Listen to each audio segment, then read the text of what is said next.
जय हिंद दोस्तों, good morning. आज पर्यावरण पारिस्थितिकी श्रृंखला में आज हम लोग जैव विविधता बायोडाइवर्सिटी बहुत महत्वपूर्ण है इसके बारे में आज हम लोग अध्ययन करेंगे। इस चैप्टर में हम ये देखेंगे जैव विविधता होती क्या है, जैव विविधता के प्रकार क्या हैं, जैव विविधता के इस समय जो मामला चल रहा हाथ के जैव विविधता के विघटन का बहुत ज़्यादा मामला चल रहा है, हाथ क्षरण का, उसके कारण पे चर्चा करेंगे और फिर अगले चैप्टर में हम लोग बाद में इसमें और विस्तृत पढ़ेंगे और साथ में उसमें जैव विविधता को बचाने के भी बहुत सारे तरीके पढ़ेंगे। तो सबसे पहले हम शुरू करते हैं जैव विविधता। देखिए, जैव विविधता का मतलब विविधता शब्द क्या होता है? विविध कहते हैं भारत एक विविध राष्ट्र है। भारत की विविधता एवं एकता ही भारत की पहचान है। कैसे कि मतलब केवल एक ही ना रहे, बहुत सारे जीव जंतु, पेड़ पौधे, उसके साथ अन्य जैविक अजैविक घटक एक जगह किसी समुदाय क्षेत्र में पाए जाते हैं तो जैव विविध माना जाता है। कि मतलब जैव मतलब कि कोई एक ना रहे, अनेक जीव जंतु पेड़ पौधों की एक उपस्थिति जहाँ हो उसे जैव विविधता कहते हैं। जैव विविधता एक गतिक संकल्पना है। कई बार जीव आते हैं जाते हैं, पेड़ पौधे नए तैयार होते रहते हैं, मृत होते रहते हैं, ये एक गतिक संकल्पना। साथ में जीव जंतु पेड़ पौधों के बीच एक अंतर संबंध भी यहाँ होता है। तो 2-3 पॉइंट याद रखना है। पहला क्या है, किसी समुदाय या किसी भूमि या किसी क्षेत्र में जीव जंतुओं पेड़ पौधों आदि की उपस्थिति जैव विविधता कहलाती है।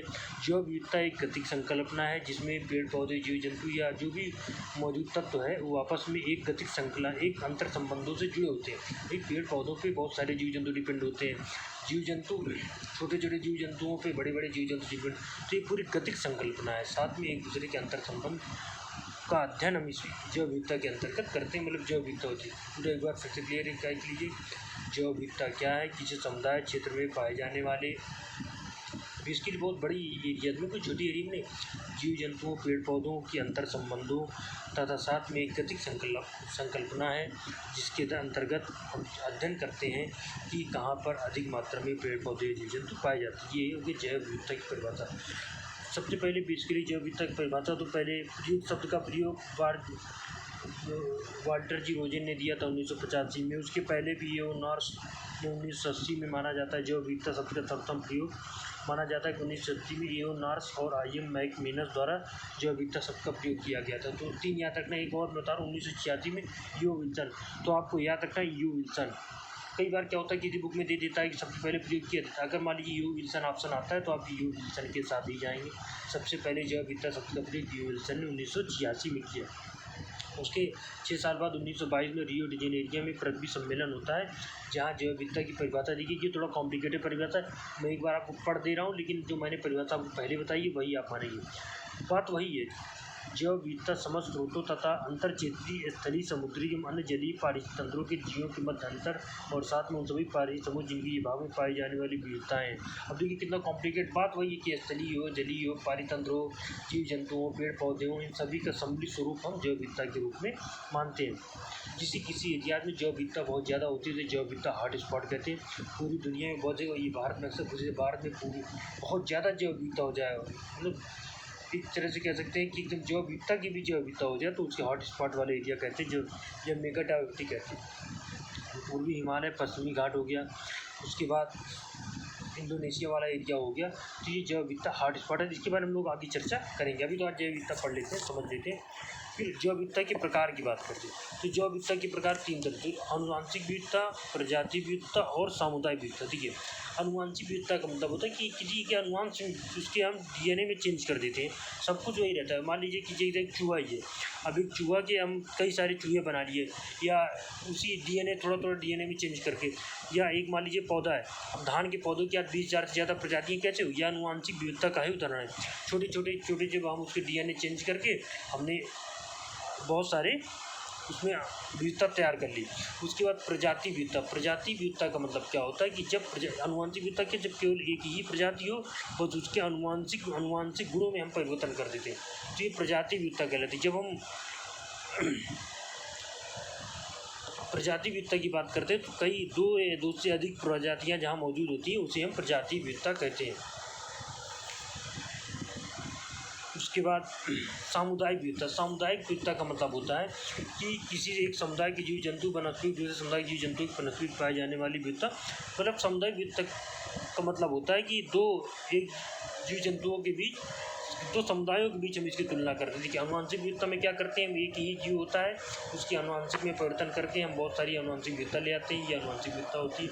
उसके बाद प्रजाति विविधता क्या होती है, दो या दो से अधिक प्रजातियों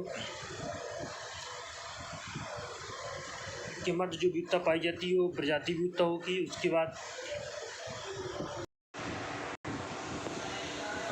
बाद हम लोग क्या कर रहे थे कि सामुदायिक विविधता में क्या होता है कि दो या दो से अधिक समुदायों के बीच हम विविधता का एक तरह से तुलना करते हैं कि एक समुदाय ये हो गया, एक समुदाय भी हो गया, इन दोनों में कितनी ज़्यादा उसमें आनुवंशिक विविधता कितनी है, प्रजाति विविधता कितनी है, तो इन दोनों के बारे में हम लोग अध्ययन करते हैं।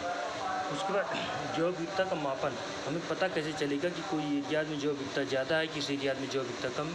इसके मापन के लिए हमने अल्फ़ा, बीटा, गामा एक तरीके से 3 तरीके अपनाए हैं जिसके कारण कि हम जैव विविधता का मापन कर सकें। देखिए अल्फ़ा विविधता का मतलब होता है कि एक ही प्रजाति के बारे में एक ही समुदाय के अंदर हम प्रजातियों का अध्ययन करते हैं। इनमें समुदाय अलग अलग नहीं होता, इसमें एक ही समुदाय के अंदर हम प्रजातियों की विविधता का अध्ययन करते हैं कि प्रजाति की प्रचुरता, रिचनेस वहाँ कितनी है, या उसमें किस तरह की क्षमता पाई जाती है, या एक ही अल्फ़ा मापन के द्वारा परिवर्तन के अंदर एक ही समुदाय की कुल प्रजातियों की संख्या और प्रजातियों की आनुवंशिकता के आधार पर उसमें पाई जाने वाली समरूपता का आकलन किया जाता है। कि एक समुदाय लेते हैं, उसमें हम ये देख लेते हैं कि वहाँ कितनी ज़्यादा प्रचुरता है, कितनी ज़्यादा किसी प्रजाति की संख्या पाई जाती है, उसी प्रजाति के अंदर ही, उसी समुदाय के अंदर ही हम प्रजातियों का अध्ययन करते हैं।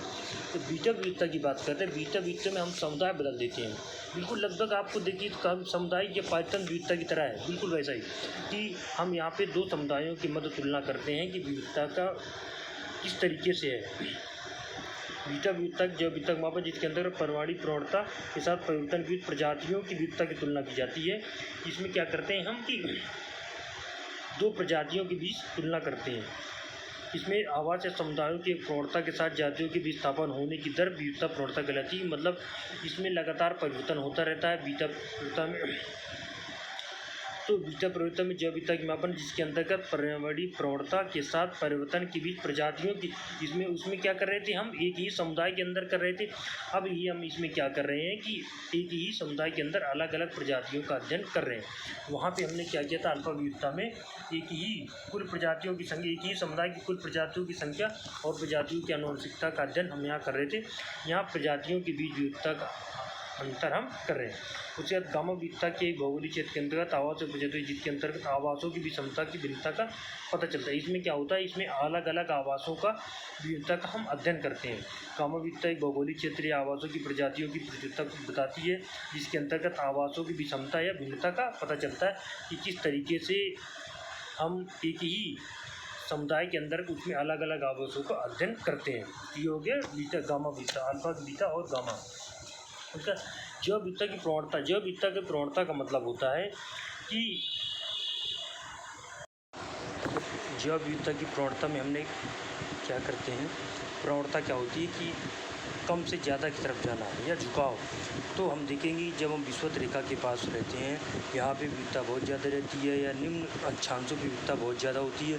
जैसे जैसे हम उच्च अक्षांशों की तरफ चलते जाते हैं विविधता कम हो जाती है। इसका कारण ये है कि निम्न अक्षांशों पे सूर्य ताप ज़्यादा होता है, यहाँ पर वर्षा भी ज़्यादा होती है, इसकी वजह से अधिक मात्रा में यहाँ जैव विविधता पाई जाती है।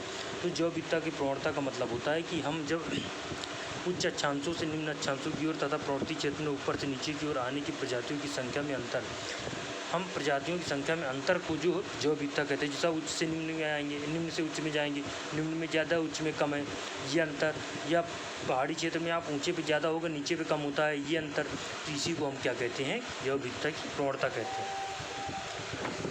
इसमें देखिए हमने ये तो बता दिया निम्न अक्षांशों। अब पहाड़ों में क्या होता है कि हम जब आखिर पहाड़ों की ऊंचाई में जैव विविधता क्यों पाई जाती है, इसलिए पाई जाती है कि जैसे हम नॉर्मल टेम्परेचर लैप्स रेट कि जैसे जैसे हम तापमान 1000 मीटर ऊपर जाते हैं 6.5 डिग्री सेंटीग्रेड तापमान कम हो जाता है, या 165 मीटर जाने पर 1 डिग्री सेंटीग्रेड तापमान कम हो जाता है। इस वजह से हम देखते हैं कि जैसे जैसे हम ऊपर की तरफ जाते हैं पहाड़ में तो वहाँ जैव विविधता हमको मिलती है, ज़्यादा मिलती है। और अक्षांशों में देखिए तो निम्न अक्षांश में ज़्यादा और उच्च अक्षांश में कम होती है। उसके बाद जैव विविधता में हम क्या बहुत सारी जीता औषधियाँ मिलती हैं। जैव विविधता का पारितंत्र थोड़ा महत्व पढ़ लेते हैं। एक अच्छे उत्पादक स्रोत होते हैं, यहाँ अनेक प्रकार की हमें खाद्यान्न भी मिलते हैं। ये माना जाता है कि 20% की मनुष्य तथा अनुमानतः 20% से कम प्रजातियों का उत्पादन करता है। मनुष्य जिन्हीं में 20% प्रजातियों में इसके लगभग 80% मानव जनसंख्या को खाद्य प्राप्त है, इतनी ज़्यादा होती है कि इनकी केवल 20% जैव विविधता से ही हमें 85% खाद्यान्न प्राप्त होते हैं। अब जैव विविधता के आप महत्व को समझ सकते हैं। उसके बाद औषधियाँ, यहाँ हमें जो अनेक प्रकार की औषधियाँ मिलती हैं। दर्द निवारक दवाओं में मॉर्फिन, कैंसर के लिए टेक्सॉल दवा का निर्माण इन्हीं पादपों एवं एंटीबायोटिक दवाएं सूक्ष्म जीवों से बनाई जाती हैं। सौंदर्य पर अनेक हमें और भी तत्व मिलते हैं। सामाजिक एवं सामाजिक होता है। देखिए, हम जैव विविधता का जितना हास्य करेंगे ना, उतना हमें अधिक आज अम्ल वर्षा, ग्लोबल वार्मिंग, इन सब की दिक्कत क्यों बढ़ रही? क्योंकि हम लगातार जैव विविधता का नुकसान कर रहे हैं। पूरा हमारा समाज प्रभावित हो रहा है। तो कहीं ना कहीं पारितंत्र जितना मजबूत होगा, जितना प्रचुर होगा, जितना यहाँ रिश्ता होगी, उससे हमारा सामाजिक तंत्र भी मजबूत होगा, लोगों का जीवन स्तर भी ऊंचा होगा। लेकिन हमने क्या किया, लगातार जैव विविधता का हम नाश कर रहे हैं, उसका अंजाम हमें देखना पड़ रहा है। अब जैव विविधता के हम खतरे की बात कर लेते हैं।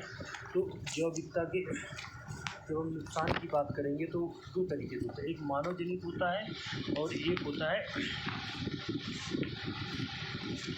प्राकृतिक। जब हम मानव जनित की बात करें तो हम देखेंगे कि सबसे ज़्यादा प्राकृतिक तो बहुत थोड़ा होता है, तो उसकी हम लोग चर्चा कर लेंगे। वन विनाश हो गया, दावानल हो गया, भूमंडलीय तापन हो गया, गहन कृषि हो गया, पर्यावरण प्रदूषण हो गया, अति दोहन की समस्या होगी, पर्यटन उद्योग लगातार बढ़ावा देना, विशेषित प्रजातियों का प्रजाति हमने क्या किया था, एक बार गेहूं की प्रजाति अमेरिका से लाए थे, उसके साथ एक अधिक तरह की पार्थेनियन स्टोफेरस या अमेरिकी खरपतवार आ गया था, जिसने कि बहुत सारा भारतीय मतलब एक तरह जो गेहूँ था उसको नुकसान पहुँचाया था। तो विशेष प्रजाति हो गया, अवैध शिकार हो गया, आनुवांशिक रूपांतरण भी एक कारण है। उसके बाद हम जब प्राकृतिक कारणों की बात करते हैं तो जलवायु परिवर्तन हो गया, उसके बाद ज्वालामुखी उद्भेदन हो गया, अल्का पिंडों की टक्कर हो गई, महाद्वीपीय विस्थापन हो गया, बड़ी प्राकृतिक आपदाएँ हो गया, बाढ़ सूखा हो गया, जो कि जैव विविधता को नुकसान पहुंचाता है। इस तरीके से हमने देखिए जैव विविधता की परिभाषा पढ़ ली, जैव विविधता क्या होता है वो पढ़ लिया। जैव विविधता के बाद उसके बाद हमने साथ में जैव विविधता के ये पढ़ लिया कि अल्फा बीटा गामा क्या होती है। उसके बाद जैव विविधता के टाइप पढ़ लिया, आनुवांशिक विविधता, उसके बाद प्रजाति विविधता, उसके बाद सामुदायिक विविधता, ये पढ़ लिया। उसके बाद हमने जैव विविधता के रिचनेस, आनुवांशिकता, अल्फा बीटा गामा पढ़ा। उसके बाद जैव विविधता की उपयोगिता पढ़ा। उसके साथ साथ जैव विविधता के हमने ह्रास के कारण पढ़े। अगले वीडियो में हम लोग अच्छे से चर्चा करेंगे जैव विविधता के ह्रास के कारण क्या हैं, और अच्छे से इसको डिस्कस करेंगे, और साथ में जैव विविधता के संरक्षण के भी अनेक मुद्दों पे हम लोग चर्चा करेंगे। तो इस तरीके से आप ये वीडियो एक दो बार देख लीजिएगा। ठीक।